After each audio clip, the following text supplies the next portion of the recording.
সুমন ভাই, আপনাকে স্বাগত জানাচ্ছি আজকের অনুষ্ঠানে। আসসালামু আলাইকুম। ওয়ালাইকুম আসসালাম। সুমন ভাই, আপনাকে সুন্দর লাগতেছে, নতুন হেয়ার কাট মনে হচ্ছে। তো আপনি তো এই বিষয়গুলো আহ, লক্ষ্য রাখছিলেন, নির্বাচনের এই বিষয়গুলো লক্ষ্য রাখছিলেন, সিকিউরিটি থ্রেট, এবং আপনি নিজেও ধরেন প্র্যাকটিক্যালি বাংলাদেশের বেশ কয়েকটি জাতীয় নির্বাচন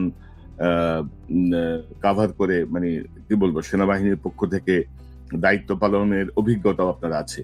তো সেই জায়গাটায় আমরা যদি প্রথমেই যদি আসি যে যে আমি জামি মধ্যরাত গেল, এবার কি নির্বাচন, এবং আপনি নিশ্চয়ই টেলিফোনগুলো পান না যে ভাই নির্বাচন কি হবে? মানে 25 ফেব্রুয়ারি 24-25 তারিখেও কিন্তু মানুষের মনে শঙ্কা যে আদৌ কি নির্বাচন হবে। তো আপনার কাছ থেকে একটু শুনি। জি ভাই, আমি আসলে আজকে কিছু সিরিয়াস কথা বলার আছে। তার আগে হালকা কথাটা বলে নিই। হ্যাঁ, আমি চুল কাটছি, বাট জিনিস যেটা হলো, আমি আপনার ফেসবুকে আপনার অনেকগুলা সুন্দর ছবি দেখছি। আপনি যে নতুন করে বিবাহ বন্ধনে আবদ্ধ হওয়ার জন্য বিজ্ঞাপন দিচ্ছেন, সেটাও আমি দেখছি। ওকে, ফান অ্যাপার্ট, যেটা হলো যে আমিও ফোন পাই, বাট যারাই আমাকে ফোন করেন তাদেরকে আমি সুস্পষ্টভাবে বলে দিই যে ইনশাল্লাহ নির্বাচন হবে। প্রথম কথা, নির্বাচন না হবার কোনো কিছু নেই। জনগণ চায়, রাজনৈতিক প্রতিদ্বন্দ্বী দলগুলা চায়, বাংলাদেশের সবাই নির্বাচন চায়, এবং সেই দিকে আগাইতেছি আমরা।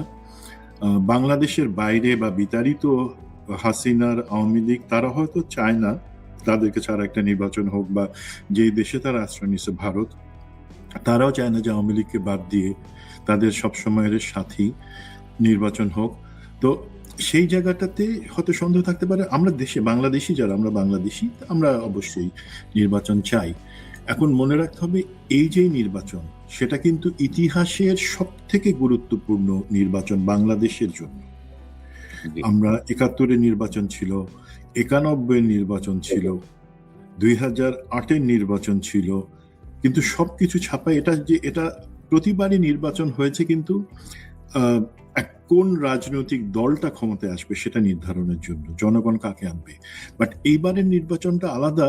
এখানে আমরা রাষ্ট্র ব্যবস্থা কিভাবে চাই, এবং সেই রাষ্ট্র ব্যবস্থায় কাকে আমরা দেখতে চাই সরকার হিসাবে, সেইটা নির্ধারণের নির্বাচন। একই সাথে সাধারণ নির্বাচন, বা যেটাকে আমরা সংসদীয় নির্বাচন বলি, এবং গণভোট কখনো বাংলাদেশের ইতিহাসে হয় নাই, এবার প্রথম হচ্ছে। এবং কখন হচ্ছে? জুলাই পরবর্তী, যখন আমরা চাচ্ছি গণভোটটা জাতীয় নির্বাচনের সাথে গণভোট হয়নি আর কি। হ্যাঁ, মানে একই সাথে একই দিনে কখনো হয় নাই জাতীয় নির্বাচনের সাথে। তো এই আলোকে আমাদেরকে বুঝতে হবে যে কত ইম্পর্টেন্ট একটা নির্বাচন, যেখানে আমরা সিদ্ধান্ত নিব যে আমরা আগের সেই সিস্টেমে ফেরত যাব, নাকি আমরা সিস্টেমটাকে চেঞ্জ করার মতন সাহস রাখি জাতি হিসাবে, এবং সেটা আমাদের হকটা আমরা আদায় করে নেই কিনা। তো সেই হিসাবে এই নির্বাচন, এবং আপনার যে শিরোনাম আছে আমি ডামি নির্বাচন, একটা জিনিস কি, ভালো খবর প্রথমে বলি, এটা আমার থেকে বাংলাদেশে যারা আছেন তারা আরো বেশি জানেন এবং বুঝবেন যে গত যে নির্বাচনগুলো আমরা দেখছি, যেখানে ভোটারবিহীন নির্বাচন হয়েছে, অথবা দিনের ভোট রাতে হয়েছে, ১৫৪ জনকে এমনিতেই নির্বাচনের আগেই আওয়ামী লীগ সাংসদ হিসেবে নির্বাচিত করে নিয়ে আসছে, এই ধরনের নির্বাচনগুলা হবার এইবার সুযোগ নাই। কেন সুযোগ নাই? সরকারে তো আওয়ামী লীগ নাই, আর এই অন্তর্বর্তী সরকারের তো দরকার নেই যে ডিজিএফআই কে নির্বাচন প্রযোজনা এবং পরিচালনার জন্য দায়িত্ব দেওয়া, টাকা দেওয়া, সেটা তো এবার হচ্ছে না। সুতরাং ওই ভয়টা আমাদের নাই যে ডিজিএফআই বা পুলিশকে দিয়ে, প্রশাসনকে দিয়ে, সমস্ত ডিসি ইউএনওকে ব্যবহার করে একটা নির্বাচন হবে, সেই ভয়টা যেহেতু নাই, তাহলে ভয়টা তো নিশ্চয়ই। কিন্তু কিন্তু আপনি আপনি কিভাবে নিশ্চিত হচ্ছেন যে ভয় নাই? কারণ ডিজিএফআই বলেন, এনএসআই বলেন, অন্যান্য এজেন্সি বলেন, সকল জায়গায় এখন হাসিনা লোকজন বসা। এবং আপনি যদি এবার নমিনেশনের দিকে তাকান, বিভিন্ন দলের, বিএনপি বলেন, জামাতও বলেন, যে আওয়ামী ঘরানা ঘনিষ্ঠ অনেককে তারা নিয়ে এসেছেন, অনেককে তারা তোয়াজ করছেন, অনেককে তারা খুশি করছেন, এবং ভেতরে তো এই শক্তি তো বিদ্যমান। এই শক্তি কি ইউনূস হাত দিতে পারছে? এই শক্তিতে ডক্টর ইউনূস পারে নাই তো। আপনি কিভাবে ভাবছেন যে ডিজিএফআই এবার ইন্টারফারেন্স করবে না, বা সরকার হয়তো চাইবে না, কিন্তু তারা তো চাইলে করতে পারে, তাই না? সেই ঝুঁকি তো জি আছে। জি, আপনার কথায় যুক্তি আছে, বাট আমি আমাদের দর্শক এবং জনগণকে আশ্বস্ত করার জন্য আমার পয়েন্ট অফ ভিউ যেটা বলি সেটা হচ্ছে, সবসময় কিন্তু সব দলে গাদ্দাররা ঢুকে যায়। যেমন একটা জিনিস হচ্ছে, জামাত, বিএনপি বা অন্যান্য দলগুলো ক্রেডিট নিতেছে আওয়ামী লীগের এতজন আমাদের এখানে জয়েন করছে, নেতারা রাজনীতির মাঠে জনসভায় পরিচয় করে দিতেছেন এরা আমাদের বন্ধু, এই ধরনের জিনিসপত্র নমিনেশন দিচ্ছেন। সেটা হয়, সবসময় হয়েছে, গাদ্দাররা নির্বাচনে সুযোগ নেওয়ার জন্য আরেক দলে জয়েন করে, সেটাকে আমি খুব দেখি না। এখন ডিজিএফআই, এনএসআই এদের মাধ্যমে বা প্রশাসনকে কাজে লাগায় কেন এটা হওয়ার সম্ভাবনা আমি দেখছি না। আপনি যদি ম্যাগনিটিউডটা চিন্তা করেন, যখন এই 18 এবং 24-এর নির্বাচনগুলো হয়, বিশেষ করে 18-র যেটা দিনের ভোট রাতে, সেই জায়গায় কিন্তু সিস্টেমেটিক ভাবে নির্দেশনা দিয়ে ডিজিএফআই এর কাজই তখন ছিল প্রশাসনকে ব্যবহার করা হবে, সেনাবাহিনী, বিজিবি তারা সম্পূর্ণভাবে কেন্দ্রের কাছে আসতে পারবে না, ক্যাম্পে বসে থাকবে। আগের সপ্তাহেতে এবং আগের রাতে বস্তায় বস্তায় করে টাকা পাঠানো হয়েছে, আগের রাতে অ্যাম্বুলেন্সে করে প্রতিটা কেন্দ্রে ব্যালট পেপার সিল মারা সেখানে পাঠানো হয়েছে এবং সেগুলো ভরা হয়েছে। আগের রাতে এই জিনিসগুলো করা হয়েছে।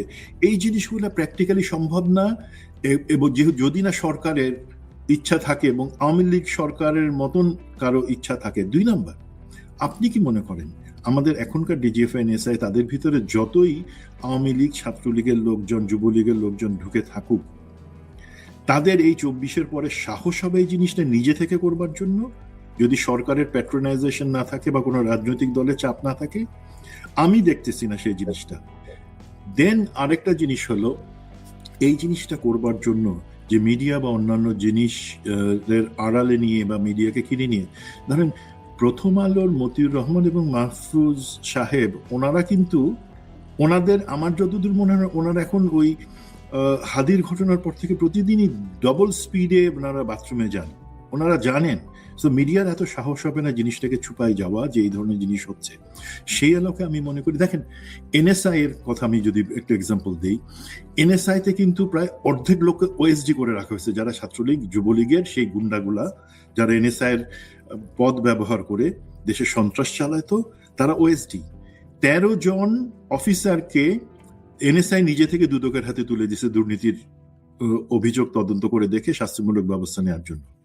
সো এই জায়গাগুলোতে তাদের সেই চাপটা আছে, তারা জানে যে সেখানে আগানো যাবে না। তো হতে পারে তার মধ্যে যদি কোনো রাজনৈতিক দল আমাদের দেশের, তারা কোনো ফেভার পাওয়ার জন্য কোনো আন্ডারহ্যান্ডে আসে, বাট সেটার সম্ভাবনা আমি দেখি কম। এই প্রেক্ষাপটে আমি একটা জিনিস বলি কি, দেখেন আমাদের দেশে তত্ত্বাবধায়ক সরকারের আন্ডারে যে 4টা নির্বাচন হয়েছে, ফেব্রুয়ারি 1996 একটা ফর্মালিটি নির্বাচন ছিল, তা বাদ রেখে 91, 96, 2001, 2008 আমার নিজের হিসাবে নির্বাচনে ভোট গ্রহণ, আমি নির্বাচনের আগের পরিস্থিতি, কিভাবে দল ভাঙা হয়েছে, কিভাবে বিএনপিকে 2008-এ ইলেকশনে প্রার্থী দেওয়ারই সুযোগ দেওয়া হয় নাই, জেলে রাখা হয়েছে, মিডিয়া ক্যাম্পেইন চালানো হয়েছে, ভারতের সেট আপে নির্বাচনগুলাকে প্রভাবিত করা হয়েছে, সেই পার্টবার আমার ফোকাস হচ্ছে নির্বাচনে আমি বাংলাদেশের নাগরিক, 18 বছর প্লাস বয়স, আমি আমার ভোট যাকে খুশি তাকে দিব, সেই কনসেপ্টের কথা যদি চিন্তা করি, এই 4টা নির্বাচন কিন্তু আমি বলবো অবাধ এবং সুষ্ঠু হয়েছে মোটামুটি একটা সাধারণ মানে। এর বাদে যত নির্বাচন তার আগে এবং পরে আমরা জানি সেগুলোর কোনোটাই সুষ্ঠু হয় নাই, এটা হচ্ছে প্রথম জিনিস।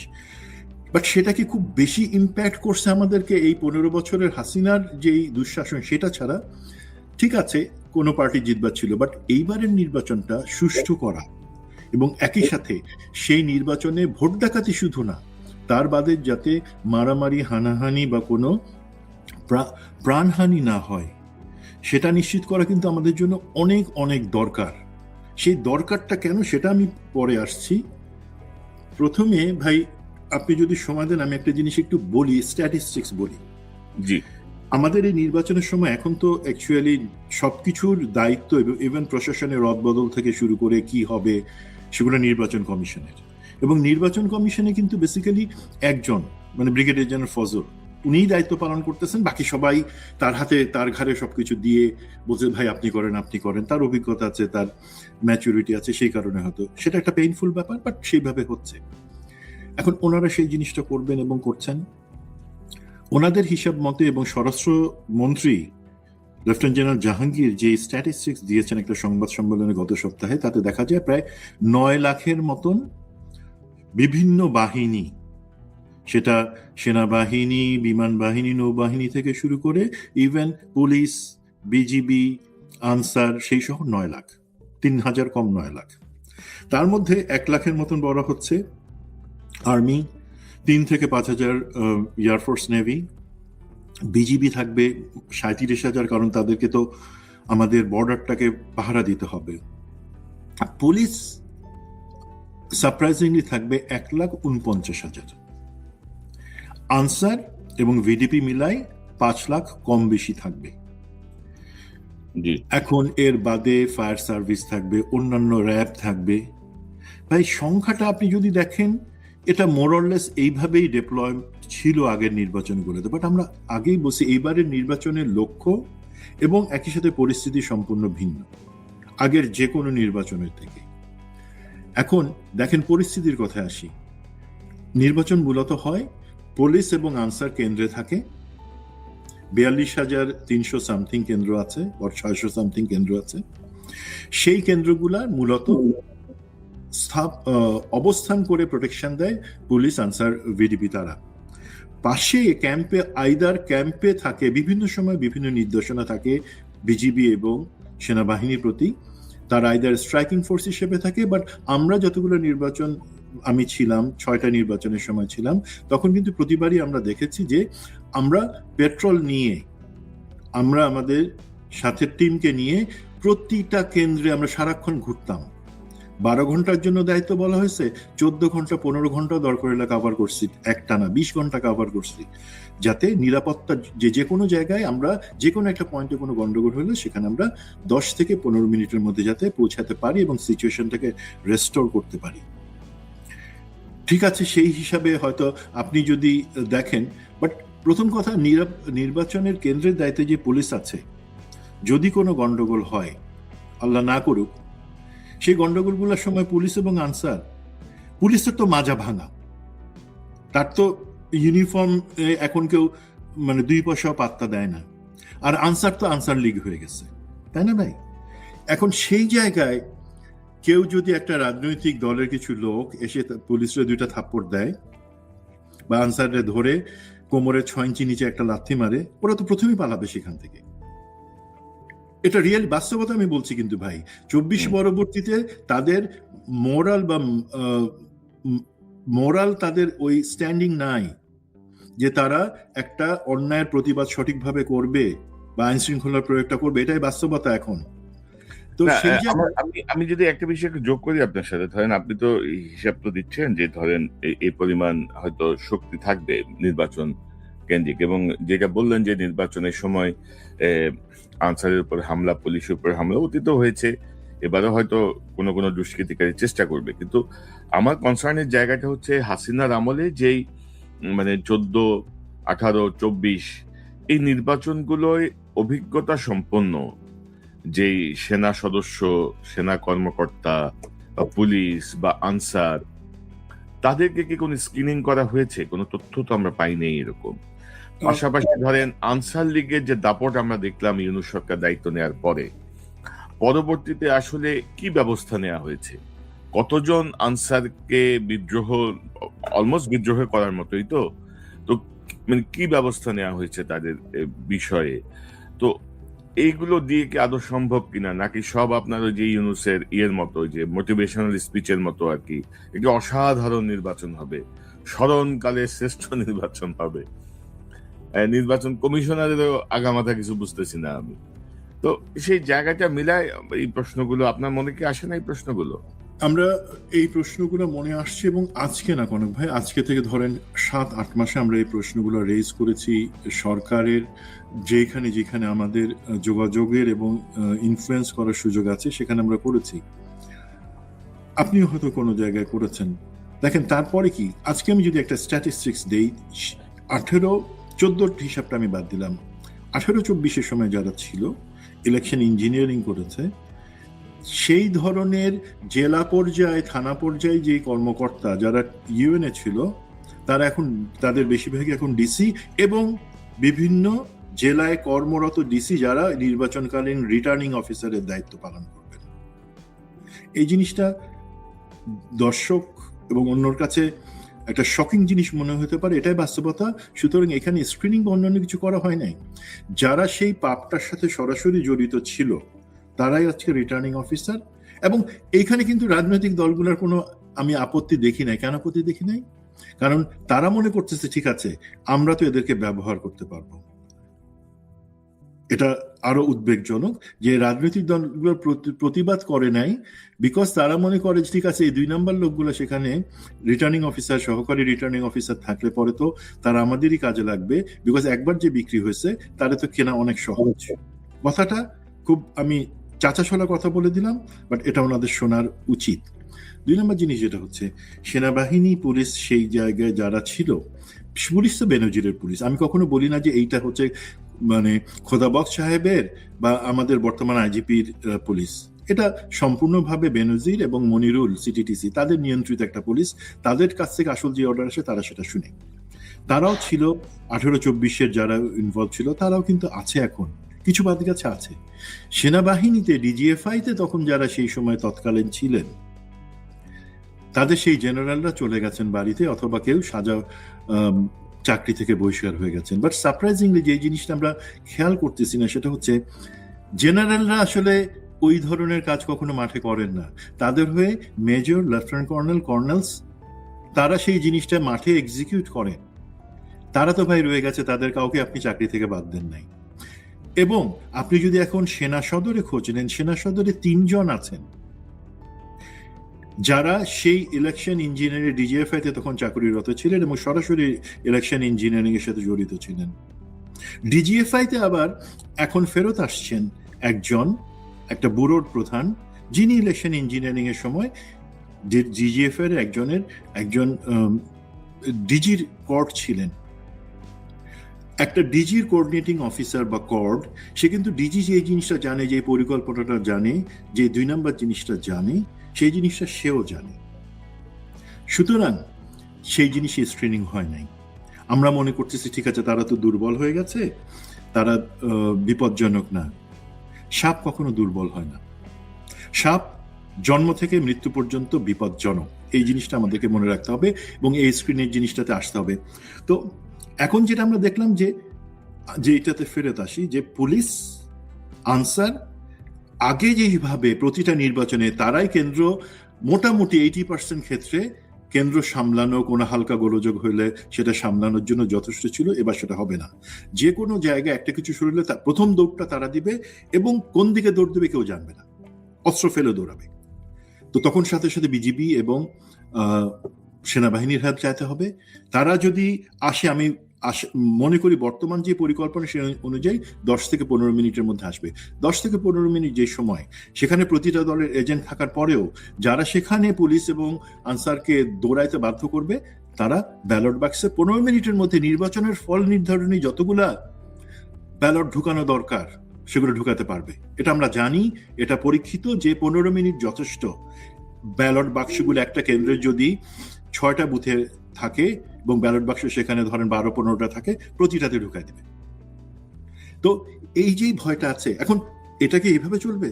প্রতিবাদ করবে আরেকটা দল। জামাত তো বলছে যে তারা শহীদি তাদের কাছে ড্রিম একটা। তো সেখানে মারামারি হবে, সংঘাত হবে। সেই সংঘাতটাকে ঠেকানোর জন্য তখন অবশ্যই সেখানে নিরাপত্তা বাহিনী বা অন্য সবাই পুলিশ, সেনা, র্যাব সেখানে আসবে। বাট সিচুয়েশনটা কি হচ্ছে দেখেন, একদিক থেকে নির্বাচন হয়ে যাচ্ছে ত্রুটিপূর্ণ এবং গোলযোগপূর্ণ, আর একই সাথে সহিংসতায় ভরে যাচ্ছে। এখন আপনি বলতে পারেন যে এটা তো আগেও হওয়ার সম্ভাবনা ছিল। নো, আগে সেই সম্ভাবনা অনেক কম ছিল, বিকজ আমি আগেও বলেছি পুলিশ এবং আনসারের প্রতি আমাদের রেসপেক্ট ছিল।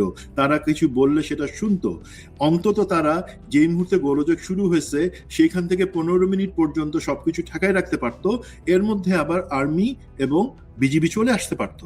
এখন সেটা পারবে না। প্রথমেই তারা দৌড় কম্পিটিশনে নামবে। তো এই জিনিসটা আমার মনে হয় না সরকার সেভাবে দেখছে। এটার কি সমাধান থাকতে পারে সেটা আমরা পরে আসি। হ্যাঁ, বাট এটা হচ্ছে সিচুয়েশন। কিন্তু কিন্তু ধরেন আপনি যেটা বলছিলেন যে আমার মনে হয় না যে অনেকে সাহস করবে। ধরেন রিটার্নিং অফিসারদের কিছু কিছু তো আমরা ভূমিকা দেখলাম মনোনয়নপত্র বাছাই এবং ইয়েতে তাদের হালকা পিরিত দেখলাম আমরা। বাট এর বাইরেও ধরেন হয় কি, ধরেন একজন সেনা অফিসার হিসেবে আপনি জানেন যে নিয়মের মধ্যে থেকে আপনি কিভাবে মোটরটা দিলে এটা মানে কোন দিকে যাবে। একজন আমলাও সেটা জানে, যেমন একজন সাংবাদিক জানে যে কোন শব্দটা আমি আগে লিখলে বা কোন শব্দটা পরে লিখলে, যেটা প্রথম আলোরা করে আর কি, যে মানে টোটাল মিনিংটা চেঞ্জ হয়ে যাবে, মানে যে পড়বে তার মাথায় অন্য জিনিস ঢুকবে। তো এগুলো হচ্ছে বিষয়, মানে আফসোসের জায়গাটা হচ্ছে যে এতগুলা জীবন যাওয়ার পরেও আমাদের কোনো মানে বোধোদয় হইল না। এবং ইউনূসের নেতৃত্বাধীন যে অপদার্থ সরকার, এই ধরেন নাসির উদ্দিন সিইসি, তার নিয়োগ হয়েছে কবে? নিয়োগ হয়েছে বহু আগে। তার কি কোনো মাথা ব্যথাই নাই? আপনি দেখেন যে তার তো উচিত ছিল না যে দায়িত্ব নিয়েই যে রিগড ইলেকশন গুলো কারা কারা দায়িত্বে ছিল, কিভাবে ছিল, তারা এখন কোথায়, এগুলো তালিকা করা কিছু করে নাই কিন্তু। ভাই ওনারা তালিকা করেন নাই জেনে, আমাদের থেকে আমাদের সাথে যারা সহযোগিতা করেন তাদের মধ্যে থেকে যোগ্য একজনকে পাঠানো হয়েছিল। তিনি সম্পূর্ণ সিনারিও সহ তালিকা সহ প্রধান নির্বাচন কমিশন থেকে সম্পূর্ণ নির্বাচন কমিশনকে ব্রিফ করেছেন ফর্মালি, বলেছেন এই জায়গাগুলোতে সমস্যা, এই ব্যক্তিতে সমস্যা এবং উপায় বলেছেন। ওনারা তো শুনেন নাই। ওনারা এত ঘটা করে সেখানে বসলেন, চা বিস্কিট খেয়ে ওনারা ব্রিফিং গুলো আমাদের শুনলেন। ওনারা তো সেটা গায়ে নেন নাই। কেন নেন নাই সেটা $1 মিলিয়ন কোয়েশ্চেন। তো এই জায়গায় আমরা হতাশ হব না ভাই। আমি আপনাকে একটু আরেকটা জিনিস উপায়গুলো, কিন্তু উপায় আছে কিন্তু ভাই। না, উপায়টা আমরা যাচ্ছি, কিন্তু ধরেন সিইসি নাসিরুদ্দিনের মাথায় রাখতে হবে যে 2 সিইসি এখনো জেলে কিন্তু। ভাই 2 সিইসি জেলে সেটা বড় কথা না। 1 সিইসি জুতার মালা গলায় দিয়ে জেলে গেছে, সেটা মনে রাখতে হবে। জেলে যাওয়া কোনো সমস্যা না। আপনি জেলে গেছেন, আমিও জেলে ছিলাম। আমি জেল প্লাস আয়নাঘর দুইটাতে ছিলাম, আপনি শুধু জেলে ছিলেন, অনেকদিন ছিলেন। জেলে যাওয়া ইজ ওকে, বাট জুতার মালা গলায় দিয়ে জেলে যাওয়া দ্যাট ইজ নট ওকে। শুধু এই ছবিটা মনে রাখবেন।